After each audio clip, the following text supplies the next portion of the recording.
এই তো আমার ফলমূল কাটা হয়ে গেছে। আর আমাদের এবছরের ঠাকুর কিন্তু ভীষণ মিষ্টি হয়েছে, ছোট্ট মোট্ট খুব সুন্দর হয়েছে।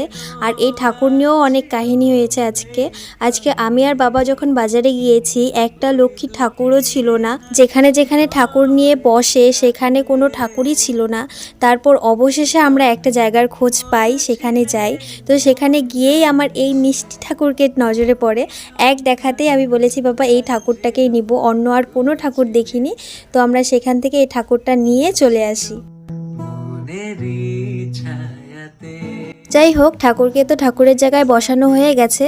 এখন ঠাকুরকে একটু সাজিয়ে দেই। তো আমি এখন পরাচ্ছি ঠাকুরকে শাখা, তারপর মালা, ধান এসব পরাবো। আচ্ছা, ধান বলতে এক মুষ্টি ধান না, তোমার 5টা ধানের শীষ নিয়ে ঠাকুরের গলায় মানে বেঁধে ঝুলিয়ে রাখতে হয়। আচ্ছা, তোমাদের এটা কার কার বাড়িতে এরকম নিয়ম আছে যে ঠাকুরের পিছনে এরকমভাবে ধান ঝুলিয়ে দেওয়া হয়? আর এই দেখো, আমাদের এই বছরের লক্ষ্মীর ভাণ্ডার একটু ছোট হয়েছে, কারণ আগের বারেরটা একটু বড় ছিল। তো আমরা তো সেইভাবে জমাই না, শুধু পুজোর জন্যই জমাই। তো এর জন্য বাবা বলল এবছরেরটা একটু ছোটই নে, অল্প স্বল্প করে জমালো তাও ঠিক মানে ভরা ভরা লাগবে, নয়তো আগের বারেরটা একটু বেশি বড় হয়ে গিয়েছিল। এখন সিঁদুর গোলাচ্ছি কলার ঢোঙলে দিব বলে। তো আমাদের 3টা কলার ঢোঙল প্রত্যেকবারই কাটা হয়, কারণ এটাই নিয়ম।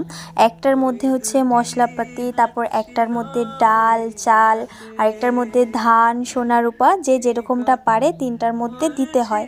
এটাই আমাদের নিয়ম। মশলাপাতি বলতে ঘরে যা যা থাকে, তো যা যা মশলা ছিল আমি একটার মধ্যে দিয়ে দিয়েছি। এখন আমাদের ঘরে যে কয়েক রকমের ডাল